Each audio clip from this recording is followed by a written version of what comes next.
You are now listening to MrGentleman Lifestyle Podcast Season 4. Chill!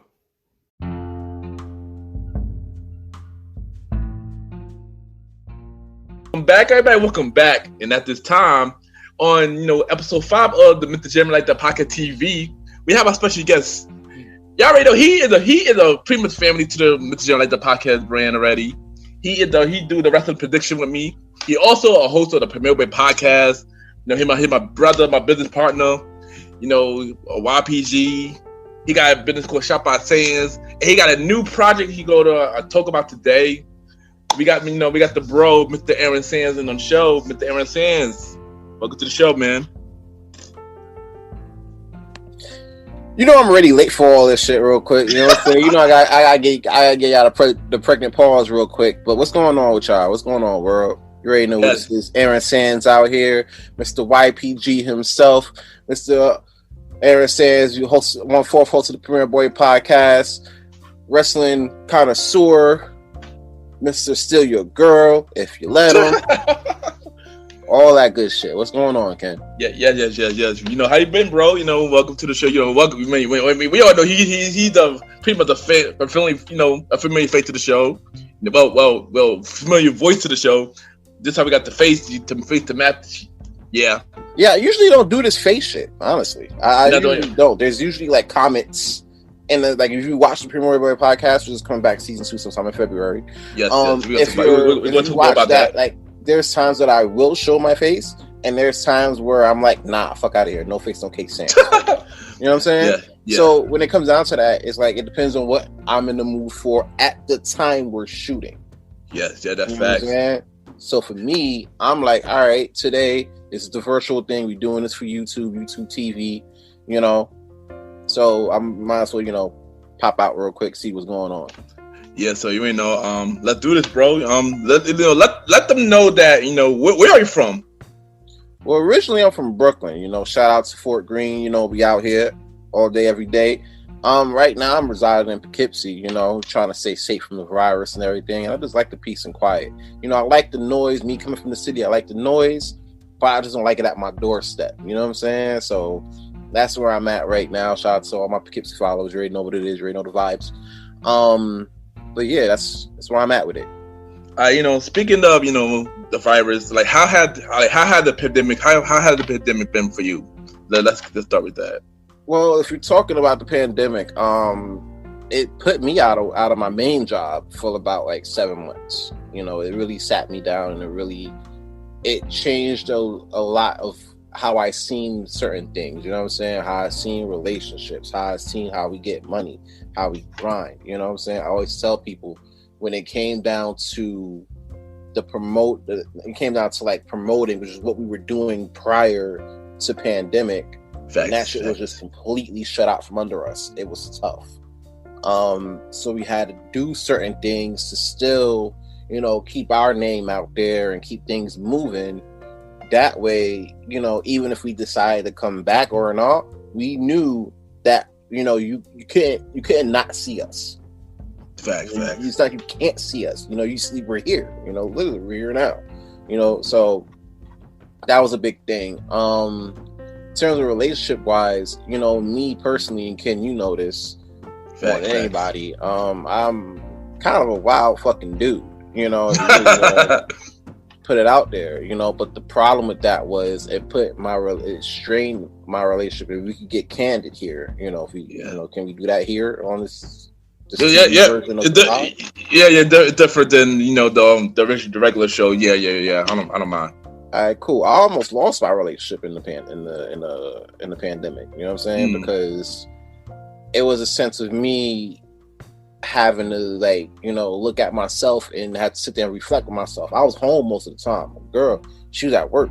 She still works. She was an essential worker. Shout out to all the essential workers. Facts. Agree. I wasn't so essential. You know what I'm saying? So I was at home, and then at the time of me being home, I had to really look at myself and be like, what am I doing? How can I fix this the best way I know how? So between a trip to Jamaica and going through this whole pandemic quarantine vibes, and you can hear a lot about that also on the Premier Boys podcast. Check us out on all streaming platforms, and even now on Audible. Yeah, we just got added over. We're gonna talk about the Premier Boys podcast a little later. We're gonna talk about that a little later. It led me to be like, all right, I have to change up certain things of myself if I want like a healthy, successful relationship, because I feel like that's what we want. Yes. So, I had to do things different. I had to stop, being a flirty guy on the gram. I had to stop being a OD flirty friendly guy in the clubs. You know what I'm saying? Now, granted, me not being in the clubs in damn near a year helps. That does. But, you also have other temptations and stuff that goes on, and I had to be better than that. So that the pandemic helped with that. So that was a really big step. It sucks that you don't get to see a lot of people that you like to during this pandemic because of you had to be 6 feet away, and everything was different. My birthday celebrations was different this year. Was still lit, but it was different. So a lot of that came from us having to see the situation that's placed at our tables and how we're gonna maneuver to make the best of it for us. Yeah, yes, agree. And as long as everybody's safe, as long as you say, bro. We've been working, we've been doing this pocket thing all through the pandemic. So we've been around. I'm pretty sure once this thing gets better, people start getting their shots and everything like that, getting vaccinated, and there's a better, stretch of time where the virus isn't, holding us back from what we used to do. I think we're still definitely going to be out here. This is just a quarantine thing. This is a real situation. Yeah, facts. So, how long have we known each other? Almost 20 years, right? Give or take, give or take 3 years. It's been mad long. Almost, I think next year we'll make 20 years since we met. So speaking of that's that, facts. It's 2022. Yeah, next year. 2002 and shit. So that would seem like 20 years. That's a big fucking step. That is a big step. Right. So if you could remember, how did we meet? Let's see if you remember. This is what happens when you smoke way too much weed. I mean, if you can't remember, I could recall what happened. I remember some parts. I remember some parts though. Like, and I met each and every one of y'all separately, but then I met the next person due to the first person.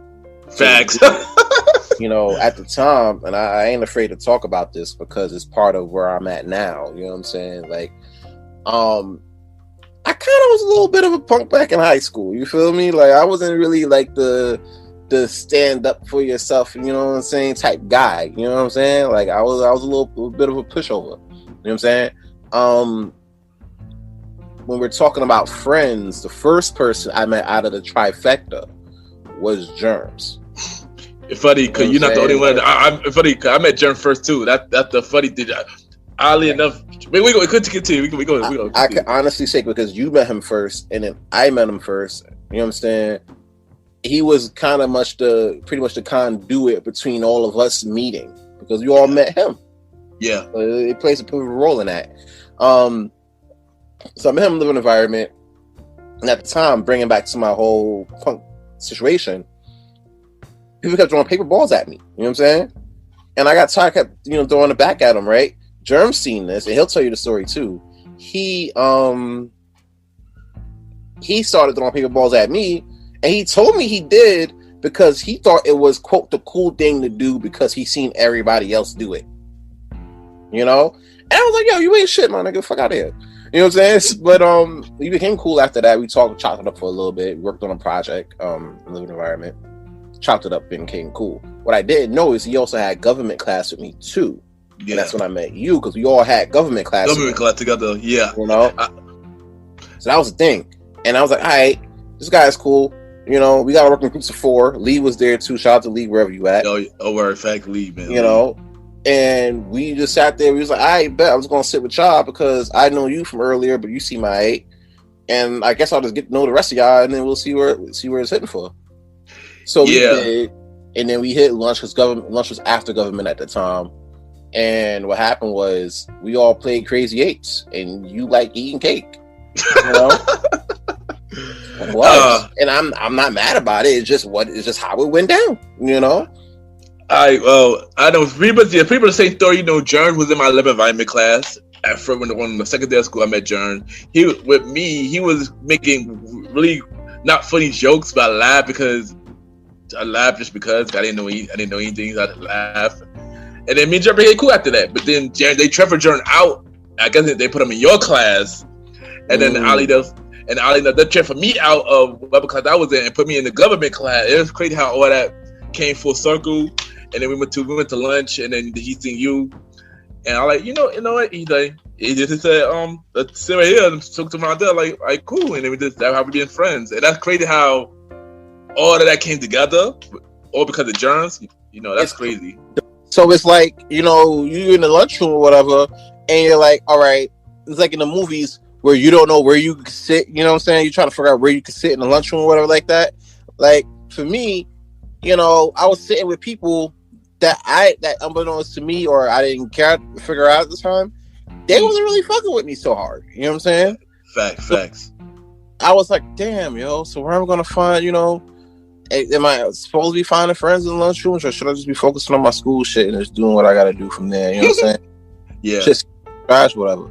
So I see y'all got switched. I guess when y'all switched over y'all programs, I guess y'all had lunch there as well, because I seen y'all at lunch too. So I was like, oh shit, all right, cool, we can go, you know, we do this lunch shit. So fact, it was crazy how all of it came together. One, through germs, and two, through the fact that they changed our lunch periods. And shout out to what programming that role, because y'all didn't know what y'all were setting up. You know what I'm saying? Facts. And not just with us, but with other people. Y'all didn't know y'all was setting up lifetime friendships with people because of just the way shit was situated. You know what I'm saying? That's the crazy part. But one thing I want to say before we change, but the change topic is like when I switched lunch period, y'all had the most baddest teddies, ain't no period like 7th period. That was all the way through high school. Fact. 5th, like 6th, 7th period was like the baddie lunch hour. It was. You know? Because you had the little baddies in there. Then you even came down. Some of the baddie teachers was pulled up there. Oh, yeah. So it was a lot of shit. So yeah, that's where it was. That's where it was at between 6th and 7th period, though. Yeah. Shout out to your business class, man. Shout out to the business side of things, man. But yeah, but you're right. We've been friends for almost 20. Next year will be 20 years, son. That is crazy. We need to do a trip.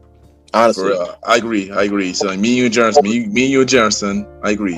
COVID protocols will change it up a little bit, make it more a little lax, but we need to do a trip like that ass. Yeah, I agree. But but this friendship, through high school, we started doing groups. We started a thing with Mixed Masters where we sell CDs and taste out our lockers and stuff like that. That was a big thing for me. You gotta give a shout out to LimeWire with that too, because that's where I actually stuff from. You know, my stuff came from LimeWire and everything. You know, I used to be buying CDs at the swap meet over by Albany Avenue before they turned it down and turned it into something else. But every Friday, son. Every Friday, man. I cut Spanish class loyally. You know what I'm saying? So that's what it was.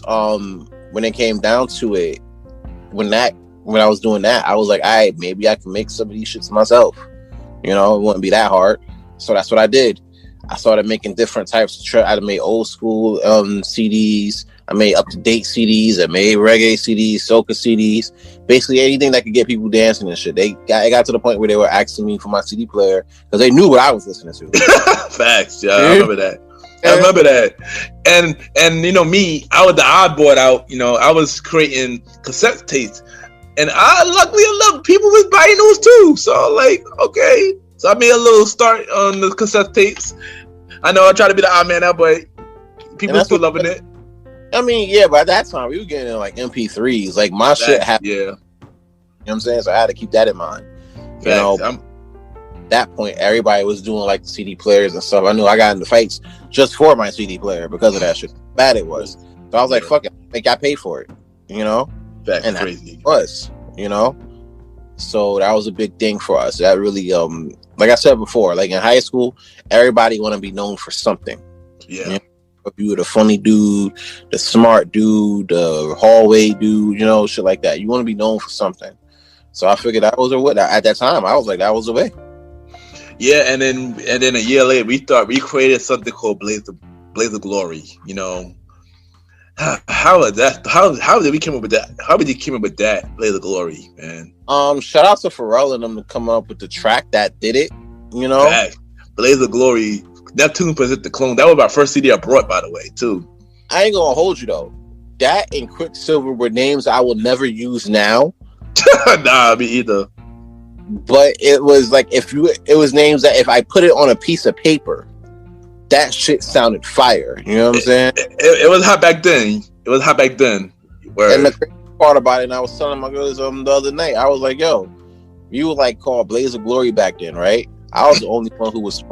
That's the only one who was smoking in the whole group at the time. You know what I'm saying? So I was like, so for me personally, that hit. So I was like, all right, cool. We're gonna go with that. Yeah, let's go with Blaze of Glory. You know what I'm saying? Like, it was great. So that was a big thing, you know, and that in itself got us a little bit more known. But I always felt like people, even though no matter what we did or how we did it, because we were just doing the shit just to be us, you know, just be ourselves. But people be like, oh, no matter, because it was us, they ain't fuck with it. You got everybody who coming up with weird ass groups just to do it, to be them, and here comes little old us trying to, you know, do something positive with our shit, and because it's us, they ain't fuck with it. It's basically kind of how people feel about AEW. And speaking of that, remember the yearbook competition? We got robbed. We got robbed in the yearbook competition. They was yeah. That's what it was. We won the first couple rounds. They had to do a recount. They see, unlike Trump, we actually win our recounts. You know what I'm saying? Yeah. So that's what it was, and I loved every minute of it because it was like, I bet, yeah, you could run the shit back 2-3 times, but you can't deny the force that we bring. You know what I'm saying? Yeah. It holds true till today. You know what I'm saying? So that's what that is. That was crazy, yo. Like, yeah, we won that competition and we got screwed, but it is what it is. We did our thing. So at this point, you're like, you can't give a fuck about what people move. Like I said before, like I said a while back, if you would have caught me with this at 15, 16, you would have got me. I'd be like, oh my god, why they don't care? They just don't care. The life. Oh my, I don't care. I'm 32 now. You know, I give a full fuck what people think. You know what I'm saying? I'm still going to be the best me that we can be, and in turn, we're going to be the best us as a collective that we can be, because it's us, and that's just how we move. Yeah, son, and let's talk about how we brought Alvin to Blaze of Glory. All right, so there's a thing with Alvin, right? And I probably never told him this, and I don't know why, but I always felt like he was like a little bro to me. You know what I'm saying? Because he kind of had like the same at the time when I met him. He kind of had like the same ambitions I had, for the most part. You know what I'm saying? And he was more of a grind. I would say this though, he was, and I was, for the most part, is more of a grinder than I am. You know, I can get comfortable real quick doing some good shit, doing great shit. He'll do great shit, right? And then he'll be like, how can we do it better? You know? And for me, I feel like we needed somebody like that in our circle anyway, because I agree. You know, that was like the one piece that was really, you know, missing, you know, from the whole thing. You know, we was all good as a collective anyway, you know what I'm saying, going into this. But with him, it's like, it was like just the added, you know, it was an added bonus. The missing piece of the puzzle. Yeah. And that made it more, you know, that made this whole transition more seamless, you know? Yeah.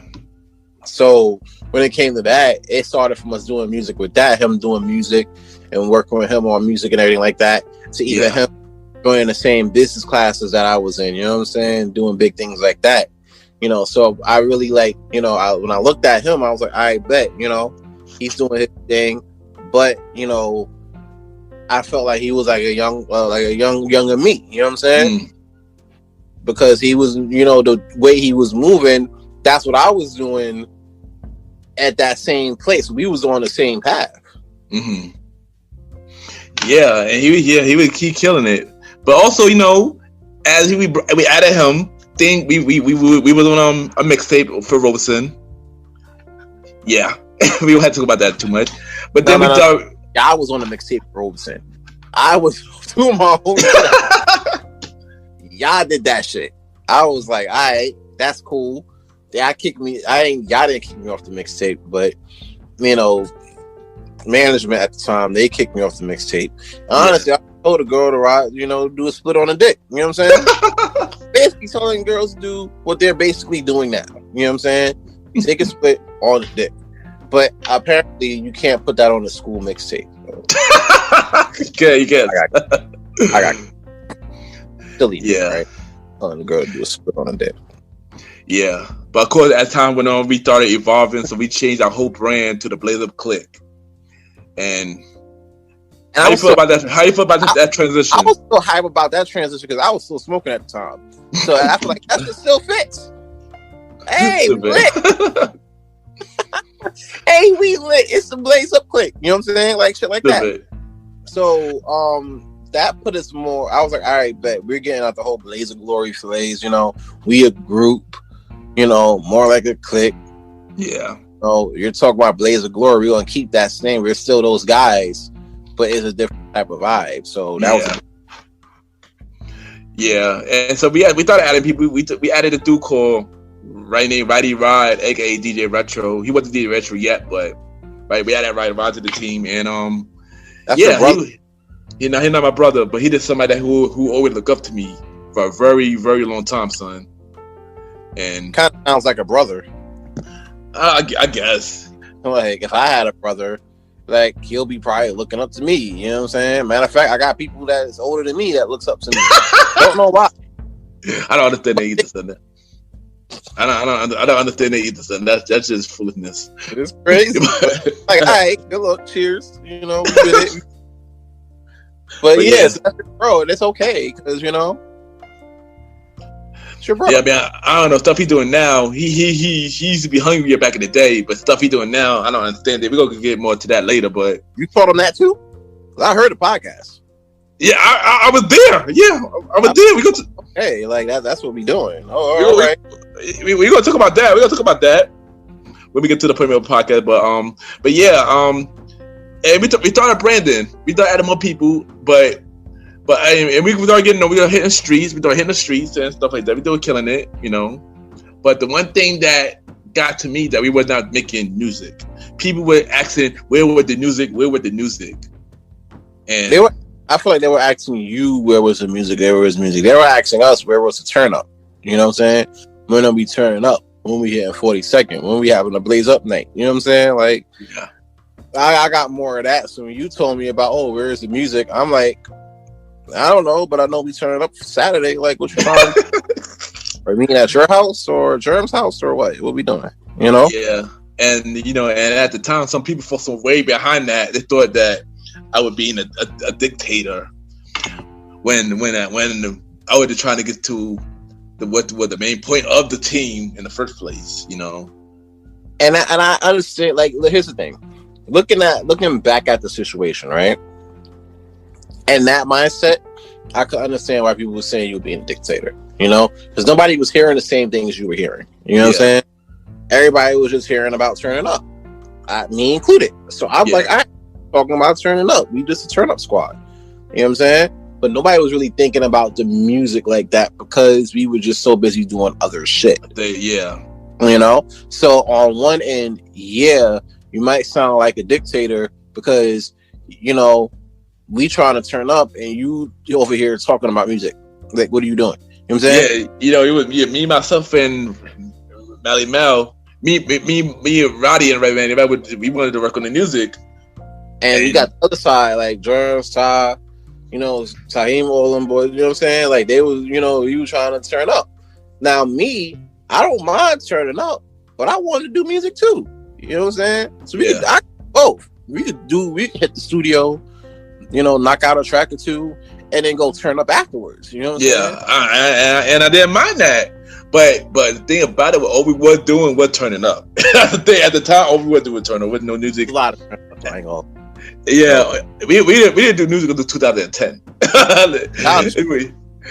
Mind you, 2007 to 2009 with nothing but turning up. So like, out to Z's house, because after school and everything, after college or whatever, did my classes or whatever like that, and before I had to go to work with the kids and everything like that.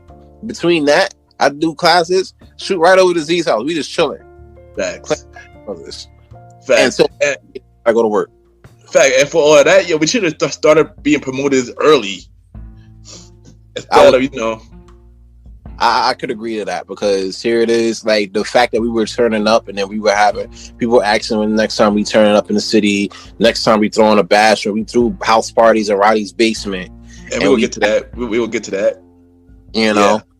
And for all intents and purposes, like, we could have built a promotion crowd off that. I agree. Yes, I agree. And that was a big thing. I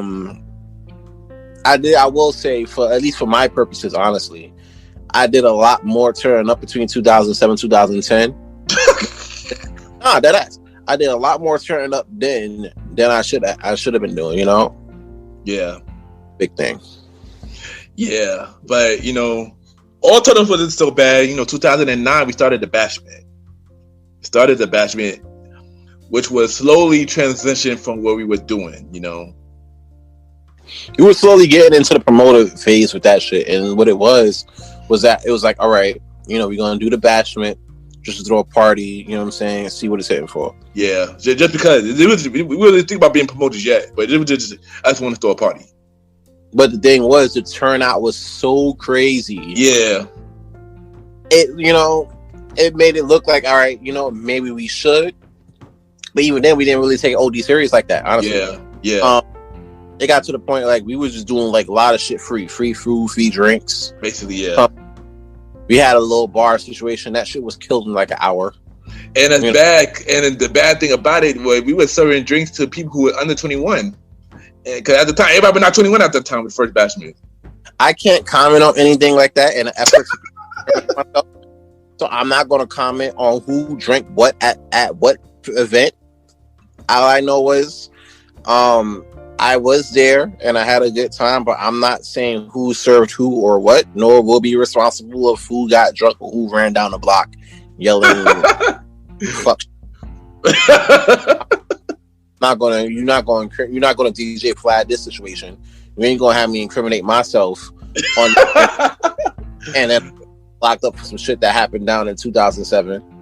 I will not. Well, 2009. See, there you go. Whatever. Nope. But we had a good time. We had a good time. I had a good time though. We had a good time. Yeah. You know what I'm saying? Listen, put me in that mix. Yeah, but for the first one, it was successful, but it was a big successful after the second one, which was 2010. The second one was like just unorganized chaos. You know what I'm saying? It was shit. We had Crips and Bloods in that shit. Though. I could say that though. We had Crips in that same basement on separate sides of the basement, and I got drinks and shit, right? And I'm like, bro, who the fuck authorized a red light and a blue light, and all our people on the back where the green light is to show neutrality? You know what I'm saying? Facts, yo. It was that was so much weird vibes on that night. Attention with a knife in there, you feel me? Yeah, everybody was getting acting like stocks that night. It was man. It was wild. We were some wild, crazy kids. Cops called. I go. The crazy part about it was my birthday. That was your birthday, birthday party. And for me, we had the cake and everything like that, And then I forgot the cake and I got smacked. And I was like, fuck, I forgot the cake. I had to go to Roddy's house the next day. Skit said, and I got it, and I talked to him for like about 20 minutes. Like, it was nothing crazy. He was like, "Yo, we can't throw no more parties in this fucking basement no more." Yeah. It was crazy. It was with a fight. He waited for like about a good month and a half. You know what I'm saying? But he calmed down. He was cool again, and everything was alright. Yeah. But part of it, like the bashment idea was dead. Yeah. For a good minute. For a long while. Yeah. But in the midst of all that, we actually started to promote a little bit.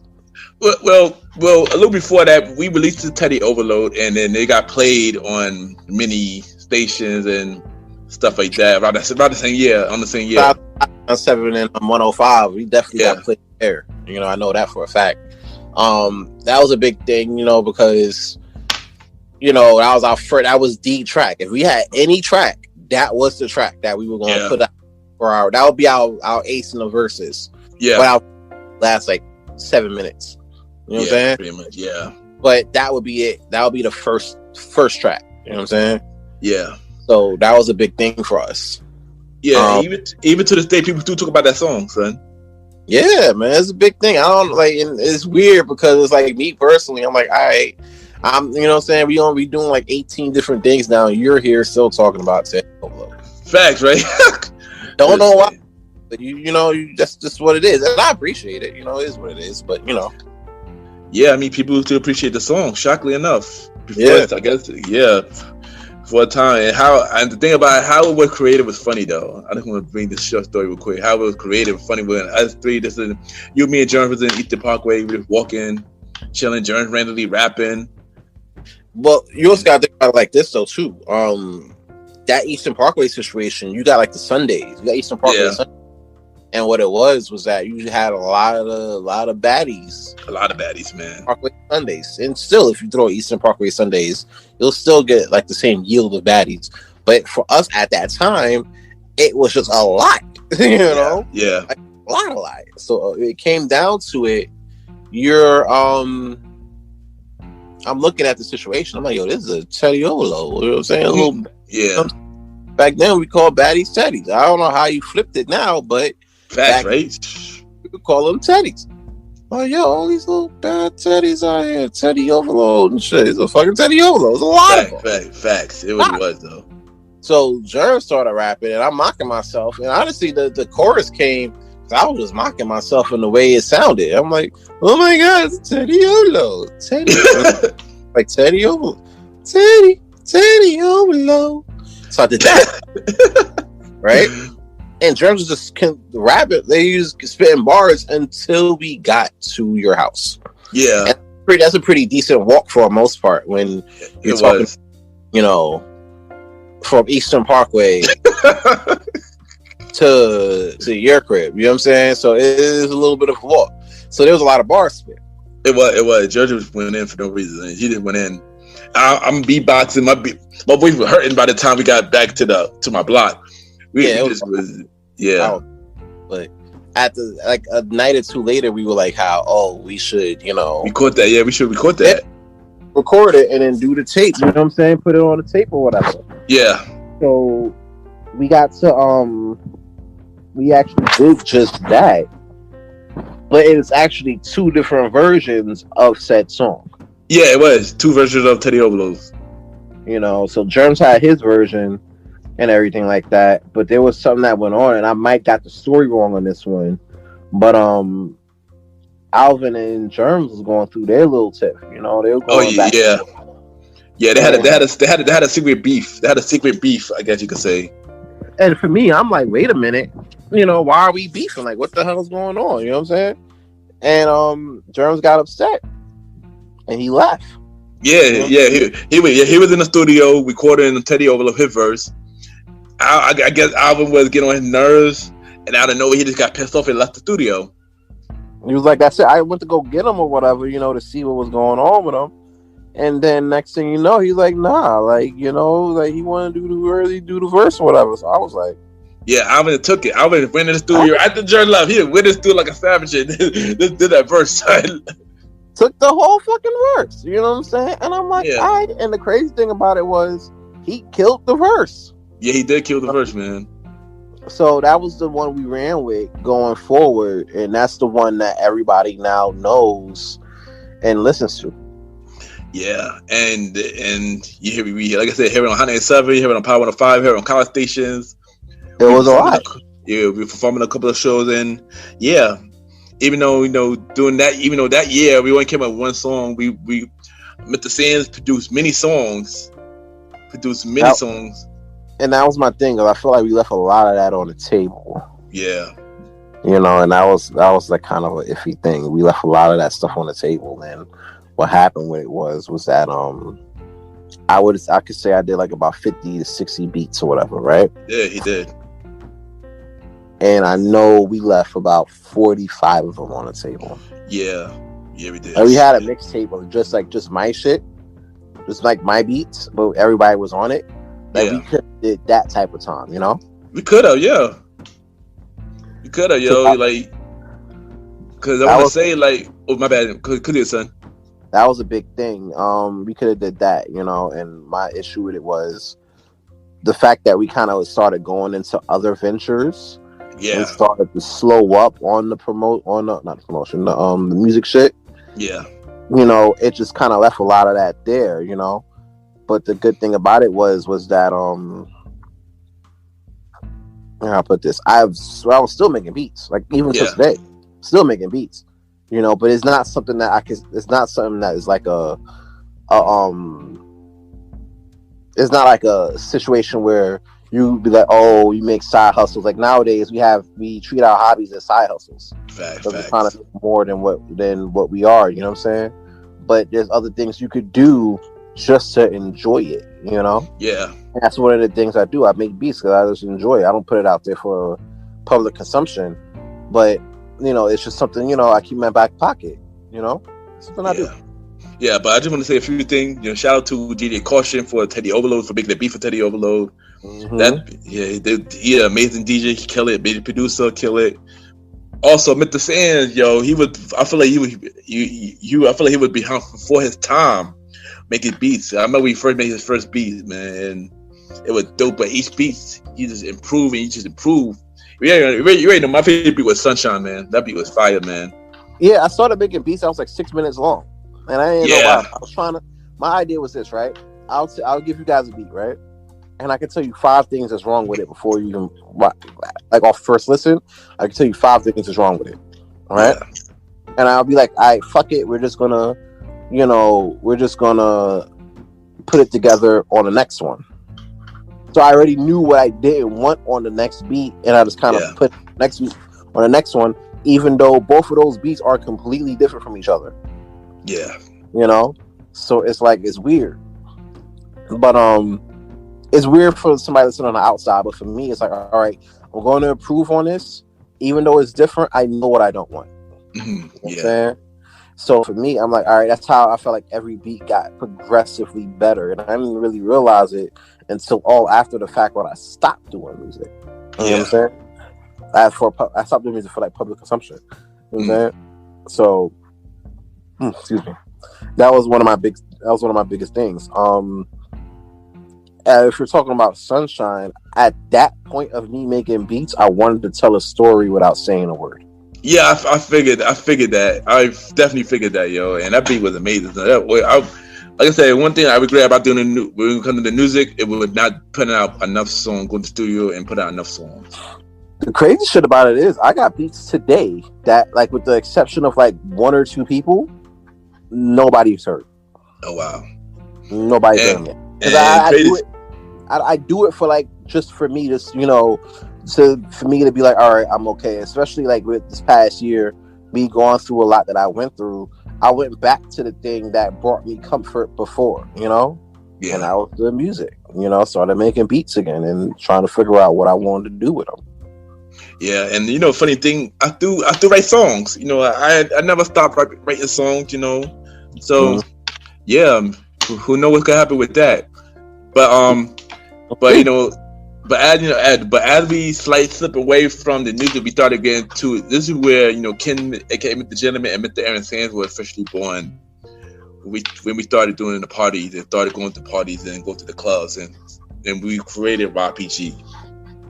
Yo, it's crazy because me going to like my first because I went to we went to clubs under 21 before. We hit the $1 25-cent parties and shit like that. You know what I'm saying?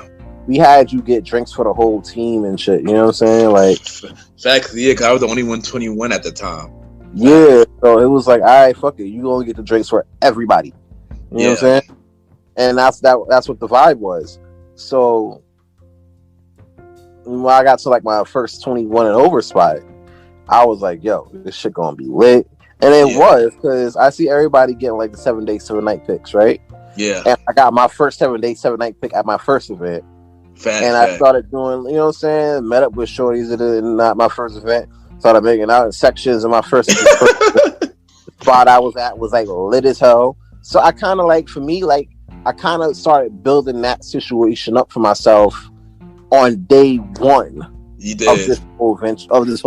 You know what I'm saying? You did. And I know for me, that was my first 21 because I used to go to events for my sister when they were promoters at the time.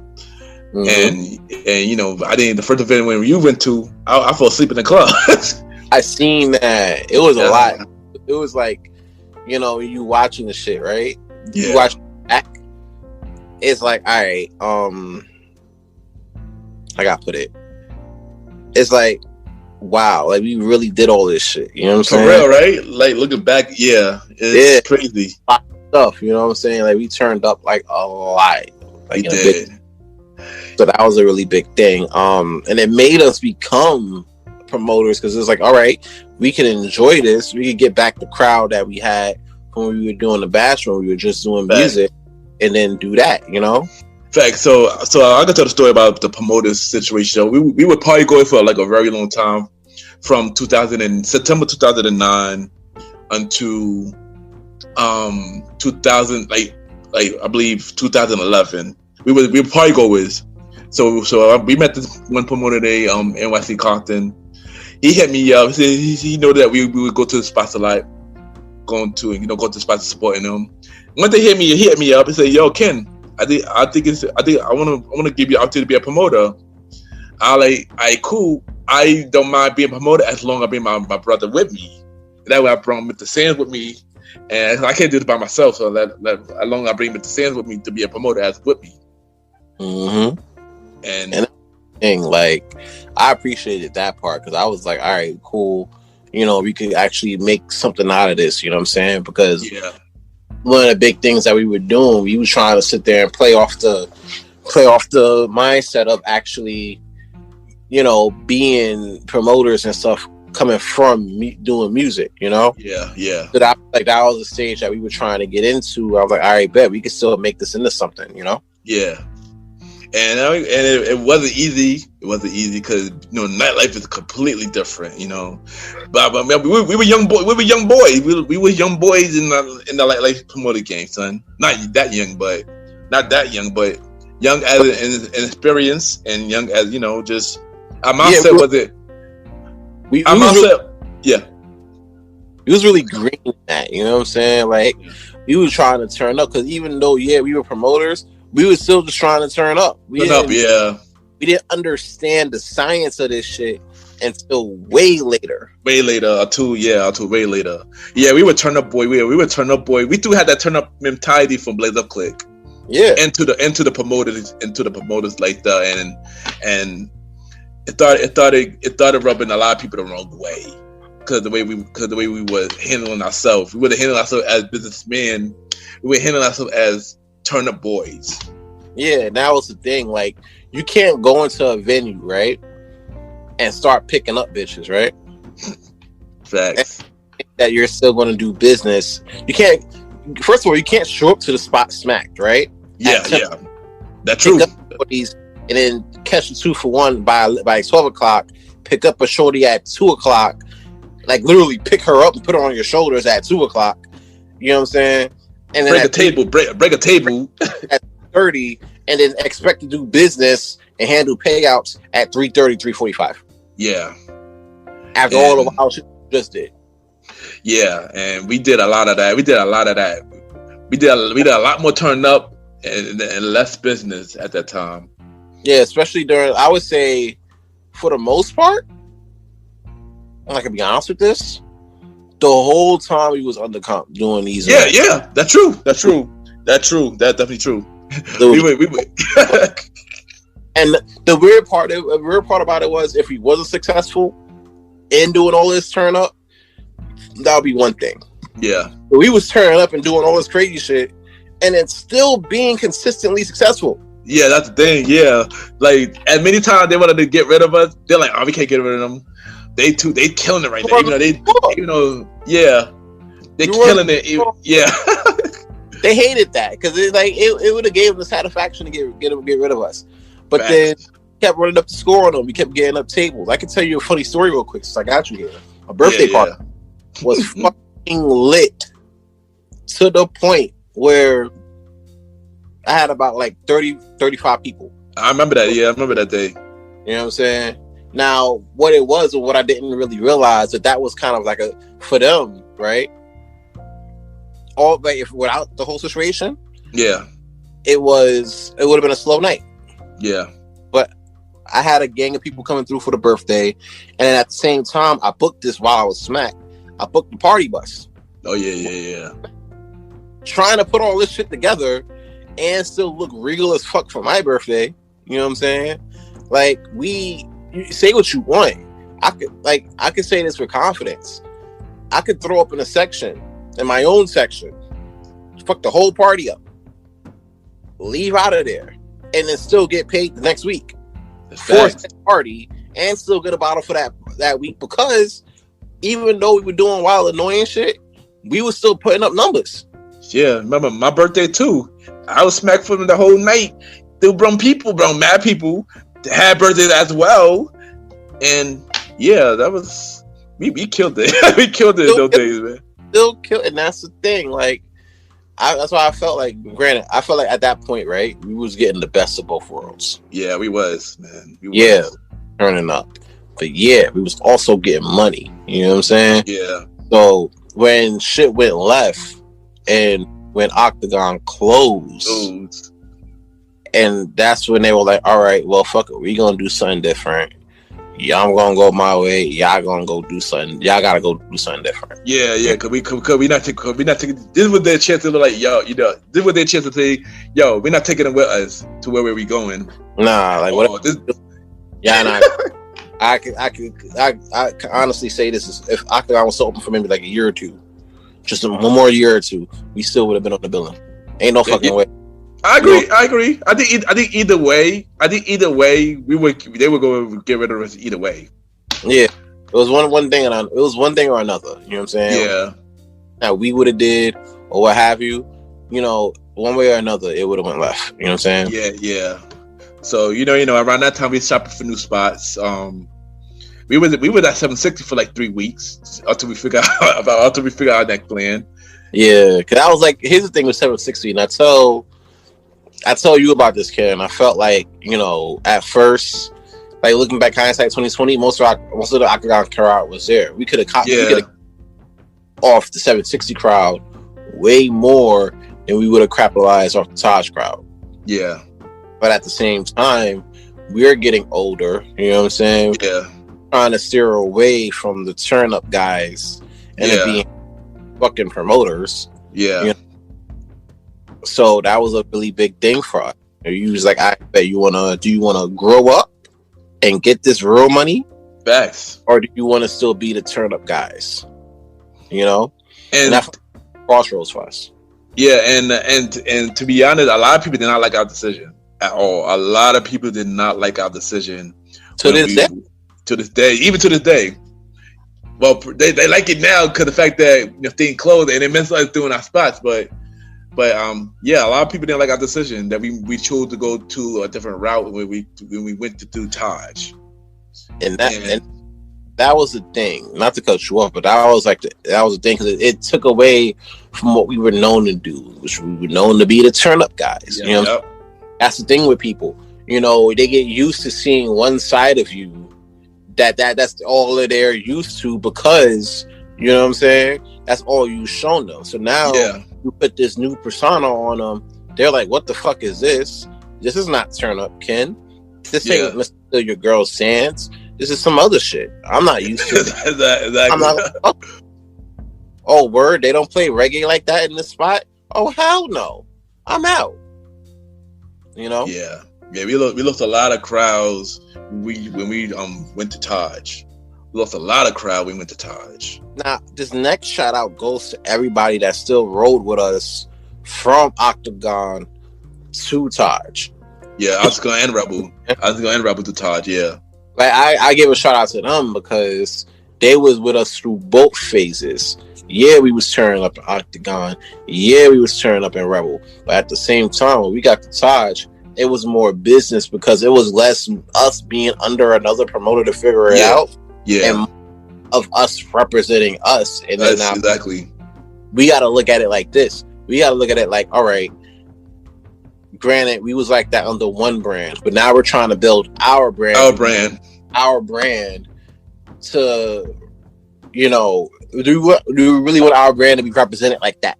Exactly. And one thing that I do got to thank Compton for is letting us go because it taught us to like what to really do. It taught us to where we are, the guy that we are now, and always thanking for that, you know. Yeah, it was a move made out of. It was. I wouldn't say it was made out of like tough love, but it was like a tough lesson. You know what I'm saying? Yeah, exactly. I was thinking that too. I didn't take that at first. I took it as a loss. Like, oh shit, we lost. It's fucked up. Yeah. I look at that shit as a lesson because I'm like, I bet if we stayed underneath that situation, would we still be this up, guys? Exactly. I think honestly, we stayed. I don't think we would have grown. We would have been the same turn up guy. We still would have been those guys. We still would have been giving people exactly what we wanted, exactly what they would have thought of us, because that's what we did. You know what I'm saying? Yeah. You got to give them something different for them to be like, all right, yeah, that time was cool, but we doing this now. You know what I'm saying? Exactly, yeah. So that's what it was. Yeah, and you know, and I'm happy, even though you know, Taj not perfect, we made some mistakes at Taj too. And some of their stuff that happened at time, they made some mistakes as well. With that a lot of people in our crowd didn't like. But here's my thing, right? Yeah, I feel like they were on both ends. Yeah, they made some moves we both made some moves that was kind of fucked up. Yeah, I agree. Yeah, right? True. Now, granted, but pre-pandemic, we was in good graces with them. Yeah, we was. Yeah. So who's to say, when this whole pandemic situation over and things are opening back up to an extent, we could go back and be like, yo. Yeah. Obi said YPG's retired, but, we could do it. You know what I'm saying? We could move like that. But now we have the knowledge of us building our own shit, number one. Number two, learning from how the pandemic was and learning how we grew from said pandemic to be the guys that we are now. We could move these chains differently now than we would have than our last event we was at there. Facts. So I think this is a dope blessing. I agree, but then also later we started doing Studio 21. It's crazy because the goals for that was crazy because Friday. Studio 21, for those who's like outside of New York community that's listening to this, Studio 21 and Taj are literally on the same block. Facts, yo. Across the street from each other. Yeah, it was just a little bit close, a little bit further, like 20 paces up that way, but they were literally on the same block. Yeah. So we had people on a Friday night end up going to Taj because they thought we were doing Taj on Friday night. On Friday nights, yeah. So like, come across the street. We're doing Studio 21 tonight. Tomorrow we at Taj though. Taj, yeah, but a lot of our crowd did not like Taj on Saturday, cause that's upscale. That's upscale night. Apparently. Yeah, and I feel like with the whole Taj on Friday, with Taj on Saturdays, that in a sense when we first got there, it put us out of our element. Yeah, it did. Yeah. We were used to being like the more ratchet, hood type vibes. You know what I'm saying? So when you got Taj or whatever. it flipped the whole ideology of YPG in itself on its head. Yeah. Turn up guys. You can't do half the shit that you used to do at all, yo. I've tried. I tried too. They will not let you do it. I the inside, almost put her on my shoulders. I had this 7'3" dude come to me, tell me, "Oh, put her down or get out." I'm like, wait a damn minute. One of her legs is on my shoulder. If I could get this other leg up, I'll put her down. You know what I'm saying? They were like, no, put her down or get out. And I'm like, shout out to him, by the way. Shout out to him, by the way. You know who he is. Cool dude, man. Let me put that other leg on my shoulder. Stop playing games, put it through the table real quick, study. Anyway, I try to do those things. I can't do it, So I had to be like, we had to do something different. We had to come up a little different, And I like the fact that we had, shout out to the homie James, Ray's Old School 87 on IG, and man, ass down on IG as well. Shout out to Andre, fact, man. We had to do things different, so we wasn't the pick you chick up and put her on the shoulders act. We was to buy 5 hookahs and put it on one side of the bar act. You know what I'm saying? The corner boys. We hit the bar, come in, hit the bar. You get a hookah on the walk-in. Facts. And then James come in, he'll get a hookah on the walk-in. I went in, and there was 3 hookahs on the table. Yeah. Look that princess. Shout out to Princess too. Shout out to Princess, yeah. Shout out to Princess. Our favorite amazing bartender, man. Yeah. She knew what I was gonna order before I even I just looked at her, I was like, facts, yo. And she's like, not you too. No. Facts, No. And I was like, another one. Facts, yeah, we need to kill it, man. That's kill it, man. 5 hookahs on the bar, and God forbid, let's get a table. Let's get a bottle and shit. Facts. And then you wait on when that happened. That when the ladies start coming in. Ladies start love when we used to be in that corner, son. Yeah, that was it. Man. They're like, oh my God, what hookah you got? I'm like, oh my God, what hookah? What drink you got? We put all of it in there. Like, yeah, I didn't put all of it. We put all of it. All of it in there. And they had them lit, and that was the vibe. That's what it was. It was, man. It was a good thing, because here it is, we looking at it, right? And it's like, looking back at it, we had, like I said before, we had to change the narrative. You know? So yeah, we was the turn up boys getting smacked in people's VIP sections and all that. But at this point, we had to be a little bit more classier. Yeah, we're gonna buy out the fucking section of the bar. We're gonna get a section just for ourselves, not because it's a birthday, just because it's showing us who YPG is, That's what it was. You know what I'm saying? After a certain point, however, that we got to the point where it was like, all right, you could take the turn up out. You could take the boys out the turn up, but you can't take the turn up out the boys. In fact, yeah. Because you brought this to my attention last week, and I kind of agreed in some aspects. You was a hoe in Taj. Yeah. Shockingly enough, I was a good thing. God, I've been single almost through the whole time. I've been in the promoter game, except for 1 year. But we ain't gonna talk about that relationship. But yeah, I ain't gonna hold you. All right. And I want to preface this by saying this now, because I was promoting at Taj and Katra and stuff while I was in my current relationship. Yeah, you was. But which is one thing. But during my past relationships, I wasn't a thought in Taj so much, because I knew that's where the money was, and I knew I had to. Yeah. So I couldn't do that there.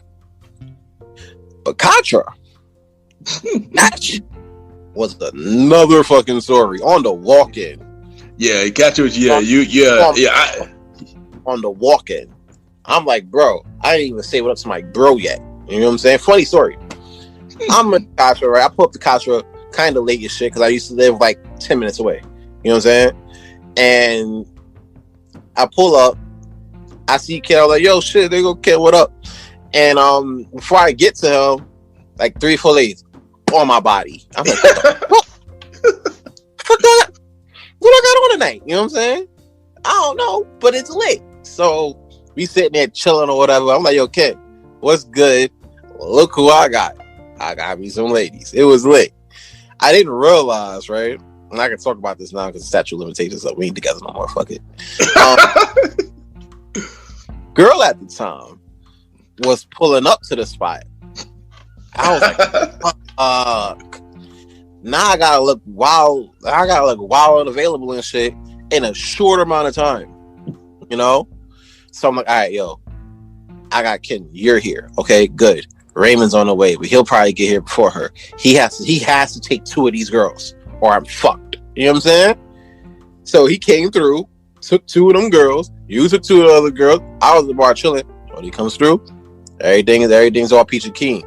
But that kind of tells you, you know, how big of a hole this was. I was back then. And on top of that, I always made the smooth ghost exit. I was like, all right, we here. We turn up in the club 2:30, 3 o'clock. We turn up in the club 2:30, 3 o'clock.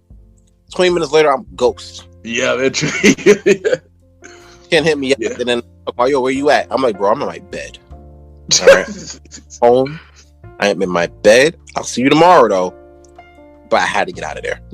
You know what I'm saying? And that was the thing, you know? That was the thing. And for me, and I could get into this now because, you know, we haven't been in the clubs a lot. A lot of times, me personally, and I can say this now, I'm in a mindset, right? Yeah. Where I go to a venue, right? And I could turn up in a venue. And I could be like, oh, it's 1 o'clock, 1:30. That's true. It's 3 o'clock, 3:30. And I'd be like, I had enough, I'm out. Especially if we had no birthdays. Yeah, I'd be like, yeah. Like, we ain't got no birthdays tonight? Either no birthday, no payout, or no girl I'm dancing with, I'm out. Yeah, that basically. And I will call me an Uber with the quickness. Yeah. And don't let it be a summer night either, because that means I ain't got to go to coat check. I would have sneaked it back. True. Yeah, that's true, yeah. Catch the Uber at the corner. I'll be at Grand Central in 20 minutes. I won't get the where you at text until like 3:34. By then, I am in Poughkeepsie and get another Uber. Yeah. Pull up to the crib. And I'm like, bro, I am tired. I am going in my house. And I'm going to chill. Yeah. You know, you to turn up in the crib. It'll be a light little turn up. You know what I'm saying? A little shot, a little nightcap. Watch some cheaters. You know what I'm saying? Do with the bait. And that would be it. You know what I'm saying? So for me, right, before the whole quarantine shit panned off, I was on the mindset of like, I bet, you know, I wanted to do something different, you know? But I still want to promote, you know, but not in a big sense, you know? Yeah. Honestly, for me, after the pandemic as well, I kind of slowed up as well. You know, you ain't know what happened with me during the pandemic. Yeah. So, you know, and that's the thing. Like we all have our personal shits, right? Where we're like, all right, you know what I'm saying? Like this would be the thing that would slow us down. We spoke about it, but we never felt like it would come to fruition. You know what I'm saying? Yeah. At the time when we spoke about it, you know what I'm saying? But it gets, you know what? This might be the thing. You know what I'm saying? Yeah. Now, if we would I mind coming back after the pandemic? After the pandemic opens up back, everything open back up. Yeah, I would. I would do a couple of events to see what I feel about it. You know, see where it is. I don't want to say that YPG is dead and buried, but you know, because it's never. You know what I'm saying? Yeah, it's only buried when we say it's buried. Yeah, and I don't think it's done yet. You know, I'm just not doing these secret clubs because one is illegal as fuck right now. Cowboy promos going back and forth trying to catch y'all, and I'm not going to put myself or the good name of YPG in the mix of that. You know what I'm saying?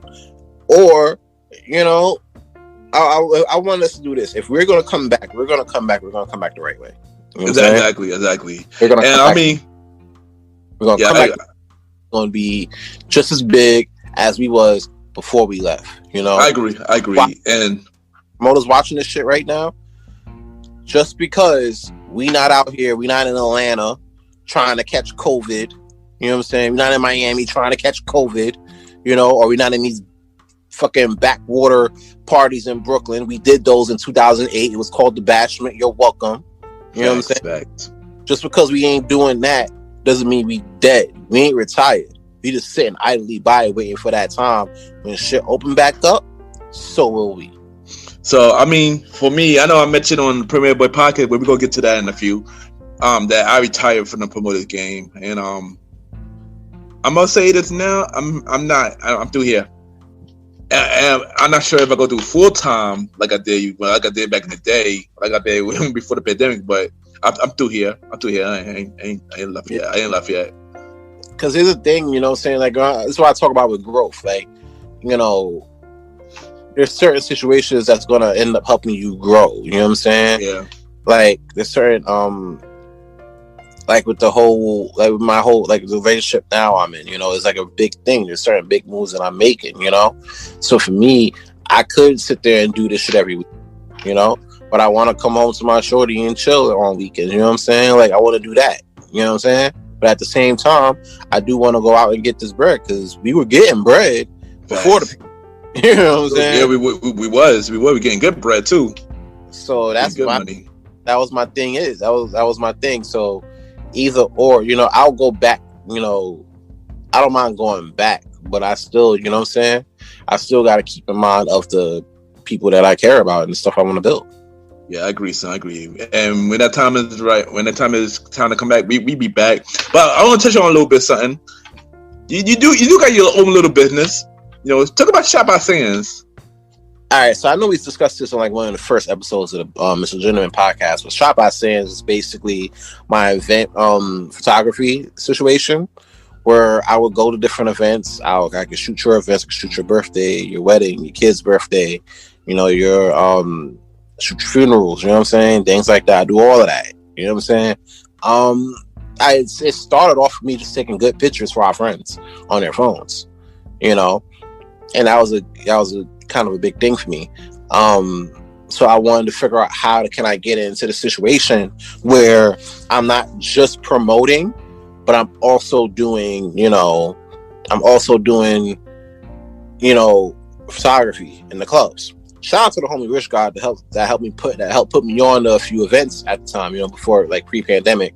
Yeah, shout out to Rich. Yeah, shout out to Rich, man. Shout out to Rich. You know what I'm saying? Like I definitely got to follow him for his content. Shit is fire. It is, yeah. So basically with that, I would shoot, you know, I used to shoot the after work spots at Jimmy's, things like that, you know, and I would shoot that. It was a dope party. And fun fact, we could have got that spot at Jimmy's. Yeah. After work situation, you know, and that would have led right into a Catra. You know what I'm saying? True, yeah. So we could have. I feel like with the promoter shit, that's why I don't want to retire, because there's a lot of stuff that we left on the table, and I don't want it to be like Blaze Up Click where we leave a lot of stuff on the table. Yeah. You know what I'm saying? So I feel like if we do come back, let's not leave this stuff on the table. Let's, you know, see what we can make out of it. And if we can't make nothing out of it, then I'm fine with it, because we did a lot already. Yeah, you know what I'm saying? We did. Yeah, we better next year. We just made 9 years in December, New Year's Eve. So yeah, we did a lot. We did a lot. But one thing I want to have the Premier Fair event that we've been planning for years. And then on top of that, I don't mind shooting that either. You know what I'm saying? Like, for real. So that's what I do. You know what I'm saying? I do a lot of photography and stuff like that. That's one of my main situations. And I don't mind, you know what I'm saying? I also do like regular photo shoots, you know, with certain people. I did a photo shoot with you, Ken. Oh yeah. I definitely need another one, son. Well, yeah, listen, come through. You know, I already got a couple events lined up coming into the February months, you know. So that's going to be a good look. We can definitely set that up. Nice. For those who are interested in for me to do like their photography work, you can reach me at Shot by Sands on IG. That's SHOTBYSANDS. You know, we could definitely get to working together. You know. All right. And now let's talk about this show that we got, the Premier Boy Podcast. Oh man. And also on your episode when you was on my show, we announced the Premier Boy Podcast back in March of 2019. Premier Boy Podcast was released on September of 2019. Let's talk about how that got started. Let's talk about how that got started, man. All right, so originally we started off with your podcast. Yeah. Right. And with that, I was like, all right, this sounds like a pretty dope situation. You know what I'm saying? For me, I'm like, all right, we could do the Premiere Boys. We thought about getting like a situation with you, me, and Roddy. You know what I'm saying? And the big remember originally put me in a big studio. They put me in actual studio, but it didn't work out. Stuff like that. Yeah, and so we're like, all right, we could do it on Anchor and everything. Shout out to Anchor putting out good podcasts, daily, so it works out. So basically, we were just trying to come up with topics what we could talk about, things like that on the Premiere Boy podcast. And the crazy thing is, right? Yeah. With the way that whole situation was situated, we had it was really two versions of the Premiere Boys podcast. Just like there was two versions of Teddy Overload. Yeah. We started off doing like just us, you, me, and Roddy and everything like that. And the vibe was good, and we kept meeting up to do that. But then once again, COVID. And now we're regulated to the house and everything like that. And that's when we had the quarantine series. On the ride with that, And even though, like, honestly, I like the Premiere Boy podcast with it because it's like I don't feel like I'm out here doing an actual podcast. Like I'm out here just having a conversation. Mm-hmm. Which, you know what I'm saying? And we just talking and chatting it up about different subjects. So that was a big thing. We kind of hooked up the game a little bit better at the end of the quarantine series. Yeah. Add the addition of Alvin in there. Yeah, we had him. We had him in the 1 year anniversary episode of the Premiere Web podcast. Yeah, and he just came on as a guest. Yeah, he was just as a guest. You just gonna do the guest spots real quick and then keep it pushing. But what he was talking about in the content, what he was bringing was like really dope. Yeah. Like we gotta keep him. Yeah. But we work with, but he was a part of Blaze Up Click. Like, why not? Yeah, it came like that's when everything I feel like came full circle. You come over with the Blaze Up Click, right? And then now we doing all this other stuff, and he wasn't really, and I wish he was, but he wasn't really with us doing the whole promotion between the promotion arc, And now you're getting into the podcast arc, and now here we're back again, Yeah. Like fun fact, he was a radio host at NYU. Mm-hmm. That's what it was. The Really Illy Brothers. Shout out to them for that. Shout out to LIU. You know what I'm saying? That was a big thing. Yeah, LIU. Yeah. Funny thing though. Fun fact about LIU. Was it that beat? Welcome to College. I did the Welcome to College beat in LIU. I did that. Oh wow! Oh wow! I didn't know that. Yeah, that whole beat was made in LIU. Oh, we was there from I was in there from 6 to 1 a.m.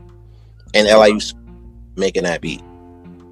And it was crazy because that's when I was one of the first times I was making actual beats in a real ass studio. You know what I'm saying? Nice. It was wild official. I definitely got on my game. I definitely got in my bag on that one. So it was dope. Yeah. As far as the Premiere Boys podcast was, after Alvin got on, like JR would say, business definitely picked up. It did slowly, especially when we had the R&B is Dead episode. That episode was our biggest episode to this day. It's through one of our biggest episodes. To this day, it's through one of our biggest episodes. And that's what it was. I felt like this, right? Like, we have our views and thoughts on a lot of things, and you can't really hear that too good while we're promoting, and we really didn't put it in our music like that, Yeah. So when it came down to it, we was how can I put it? The whole podcast situation gave us a platform to actually, put out our stuff. Now, granted, we was doing Blaze Up TV, which was dope at that time. Fact, we was. This was a little different. You know what I'm saying? Yeah. This was like a different vibe. So that's why I kind of respect this version of us a lot more than the promoter version, because promoter version we were still doing. We was like in the middle of this and the whole turn up vibe. Vibe. Yeah. It's like now we know what we got to do, and now it's just a matter of us getting there and doing it. Yeah. I'm heavily looking forward to season 2. Yeah, me too. But one thing that happened is y'all haven't checked out. Is y'all living under the rock? And y'all haven't checked out the season 1 finale. DJ Retro left the show, and it left all of us shocked. And we haven't really spoke about this yet. How do you feel about him leaving? The way he left, I should say. That could have been done in a text. Honestly, you know what I'm saying? Here's my thing with Roddy. I got love for the homie Roddy. You know what I'm saying? We've been rocking for like damn near 20 years. That is my bro to the fullest. Having said all that, I feel like you don't wait till the end of a season finale to be like, yo, I'm out, and we don't give you no talk time. You know what I'm saying? You know me. If you listen closely to the podcast, right? I'm like, what do you think, Roddy? Where we at with it, right? You know what I'm saying? So for me, I'm like, if you're going to handle certain things, you know what I'm saying, that's cool. But that shit should be handled in the text. I agree. You know what I'm saying? Yeah, the fact that everything that he was doing in that episode, from that episode and the last episode before that, was very unprofessional for me, man. I was just like, yo, what you doing, son? Yeah, like we could have talked about that, you know what I'm saying? However, I'm an understanding guy. You know what I'm saying? As everybody knows, I'm an understanding guy. I might not give a fuck all the time. I am an understanding guy. Here's my proposition for Roddy, and I really hope you're listening to this.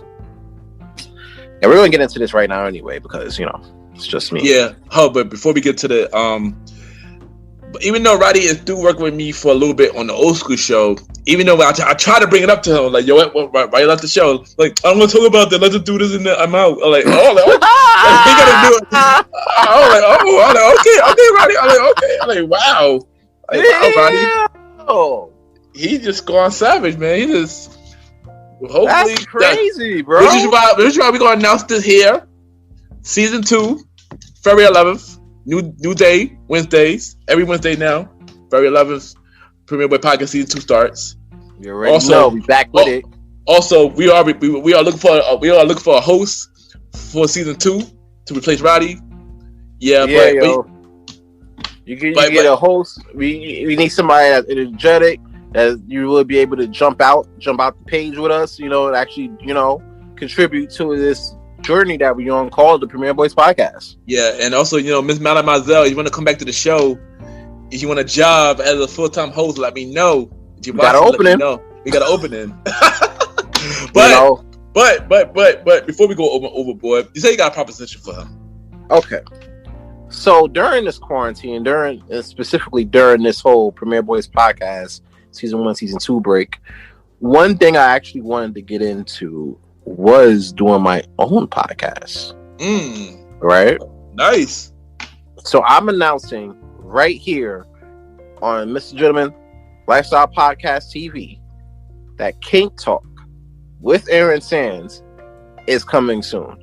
It's a brand new podcast, but yours truly, Aaron Sands, only Aaron Sands, giving you basically, lend me your ear 15, 20 minutes of your day.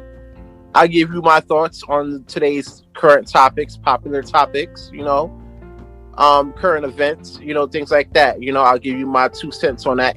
Basically, things that we don't touch in Premier Boys Podcast, we will definitely be touching on King Talk with Aaron Sands. Also, I'll be giving advice for those, who might be going through it, those who going through relationship stuff that might, being the fact that I'm the only one in the Premier Boys Podcast who's in an active relationship right now. I feel like I'm able to give you a little bit of, drop a couple gems on you on your daily travels. So yes, that's King Talk with Aaron Sands, coming soon right through the MrGentleman Podcast Network.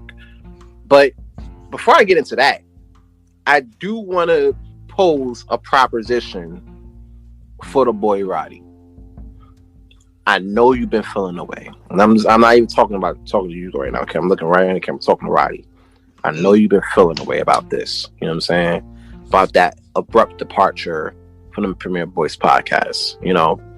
I know you've been in your feelings. I know I've been seeing it. You know, I've been seeing it seep from your pores. You know what I'm saying? I get it. I've been there. You know what I'm saying?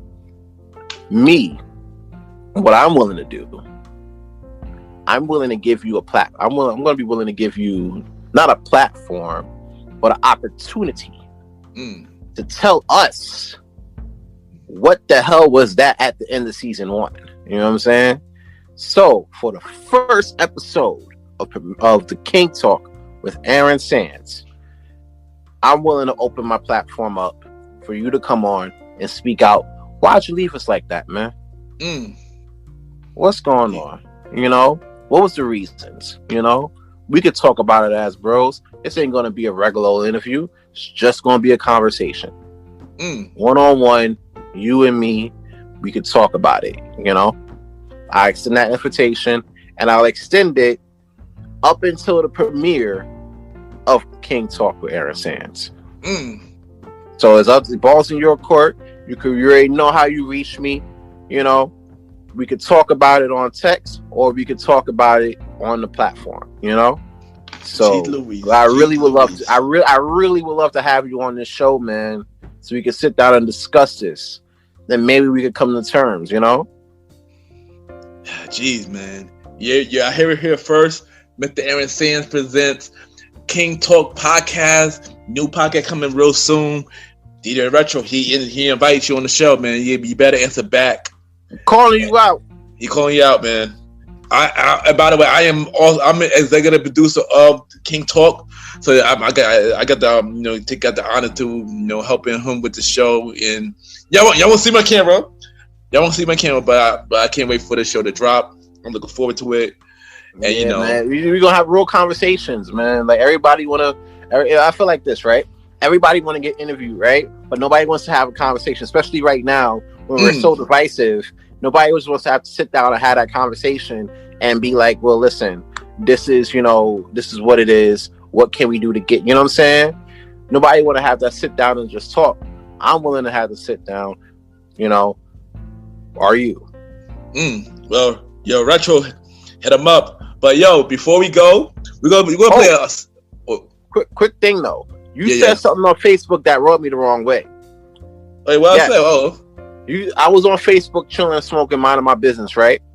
And it was a question you posed, and it kind of rubbed me a little bit. You were like, if you had given an opportunity, would you start your own podcast? If somebody gave you the opportunity to start your own podcast, would you do it, or would you let fear take over you? And I felt like that was kind of a loaded question.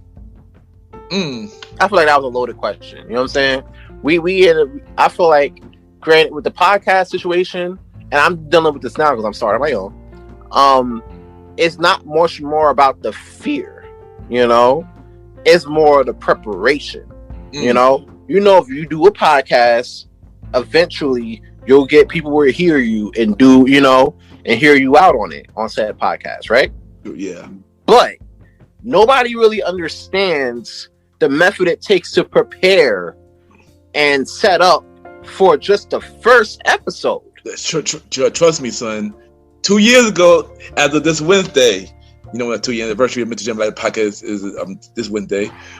Me preparing for my first. You remember I talked to you about my first episode, and that was a scary journey, son. A lot of things went to my head. Didn't think people would listen, how people think about me, and stuff like that. But I managed to get it through, and it's not an easy job. But what I talk about let me talk about that status real quick. That status was more towards like people who is like artists and who want to expand their brand, who choose not to. That was the opportunity for that. It wasn't for those who want to start a podcast. It was for those who keep crying about, I want to expand my brand into music and stuff like that, but choose not to. But choose to stay in the same place. That was that was about. So I want to clear it up. And okay. I'm glad you brought it up, bro. I seen it. I was like, you know what? Nah. I could just easily write other than this post, and then start some social media shit. And then I thought, Ron, you're not even a social media guy. You know what I'm saying? You're more old school. You got an interview with this dude coming up soon, right? Pull up on him there. See what happens. See what he says. Let's talk about it. And that's what King Talk with Aaron Sanders is all about. Exactly. That was a little preview. That was a little preview of that. Yeah, there's gonna be a section called "Shit That Rubbed Me the Wrong Way." You know what I'm saying? And it's gonna be shit. It's gonna be about stuff that rubs me the wrong way. Yeah, we're gonna have main topics that we're talking about. You know what I'm saying? Yeah, we might talk about politics. Yeah, I might talk about sports. Yeah, I might talk about my Nets. You know what I'm saying? But also, there's gonna be some things that I see on a book or I see on the gram, like these bum ass influencers. You know what I'm saying? Which I'm gonna get into. You know, that rubs me the wrong way, and I'm gonna speak on it. Yeah, crazy. But yo, before we go, we gonna play a little short game called 3 random topics. Well, I name 3 topics, and you discuss it on a short or long response. Yeah, so I'm gonna give you 3 topics, right? All right, first one is, what is your favorite thing about the club? You trying to get me in trouble on this fucking podcast because my girl don't hear this shit. Alright, one of my favorite things about the club, right? Think about it like this. You work like 40, 50 hours a week, right? Doing whatever it is you do. You know what I'm saying? My work is kind of strenuous for the most part. Yeah. So after a hard week of working and grinding and getting this paper, you know what I'm saying? You want to do some things to unwind. You know what I'm saying? You want to do some things to chill, to let that edge off. You know what I'm saying? Now, granted, you can do it at home, you know, but then you're always home. Facts. You know? For me personally, the best part about the club is the fact that I get to turn up with my bros. You know what I'm saying? I get to turn up with my bros and get this money. Yeah, there's some baddies in that club, bro. Let me tell you. You know what I'm saying? There are some baddies. But, you know, at the same time, I get the chance to chill with my bros and everything like that. You know what I'm saying? Facts. So that's a big thing for me. All right. Next one.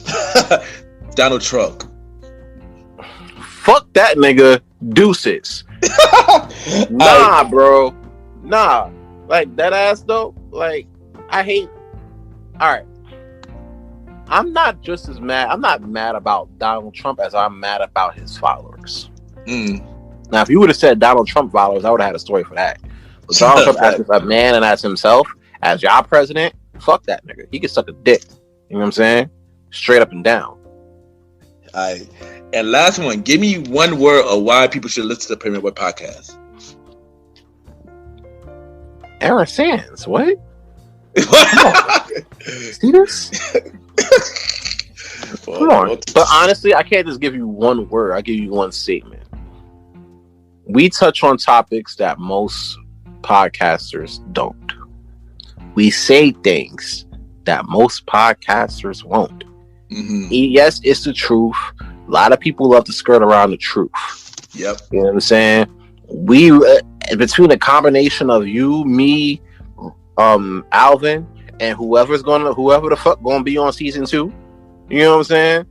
Like, we give it to you raw, unadulterated. You know what I'm saying? Yeah. And yeah, like that would be my one statement. We give it to them raw and unadulterated. So it's like, you know, if you want to come there for some foo-foo shit, you want to go to a podcast where you got, you know, people are, you know, how can I put it? People will tell you the shit that you want to hear because you like it. Yeah, go to that podcast. You want to hear some real truth shit, some real live truth shit? Come nuts. You know, come to Premier Boy Podcast. Stop playing games. Hit that like and subscribe button. You know what I'm saying? And while you at it, hit that like and subscribe button for Mr. Gentleman's Lifestyle Podcast. Hit the like and subscribe button for that. And when my shit gets on, King Talk with Aaron Sands, y'all better hit the like subscribe button for that too, or else y'all gonna be the next subject on my shit that I don't like section. Yes, and we're gonna end it here. Thank you, Mr. Sands, for coming on the show, or Mr. Gentleman Like the Pocket TV. You already know, bro. We talk a lot. We will bring you back for the Royal Rumble prediction in 2 weeks. So you know, you already know what it is. Road to WrestleMania. Always talk about the Rumble. You know what I'm saying? You got the head of the table out here. Right, Chief. Roman Reigns out here. Ready to defend his title again. Kevin Owens. Yeah, Kevin Owens. We got Drew versus Goldberg. Maybe it Drew COVID is COVID free by then. Pray for him. Pray for Drew McIntyre for that COVID. Yeah, and we don't know all the rest of the matches yet, but we would know by when they get close to the event, so we're gonna do that. So you ain't know, bro. Drop your social media where everybody can reach you. You already know what it is. You can follow me at Aaron Sands Premier. That's AARONSANDSPREMIERE. That's on the gram. Also, you can follow my photography brand Shot by Sands at SHOTBYSANDS. Those are two brands you can't forget because I'm all over the place on IG. I'm also on Facebook, all that other good shit. I ain't doing the Snapchat shit because I love my relationship. Oh yeah, don't forget Promote with Podcast Season 2, February 11th. Season 2. The real is back. You already know what it is. That's the motto for the season. The real is back. That's what it's going to be. Also, look out for King Talk with Mr. Aaron Sands coming soon. We'll be dropping soon. Hopefully, no foo-foo shit, no frills, just me and a mic. 20 minutes, dope ass topics, real ass shit too. Yes, and thank you, and we'll be right back. Deuces. You are now listening to Mr. Gentleman Lifestyle Podcast Season 4. Chill!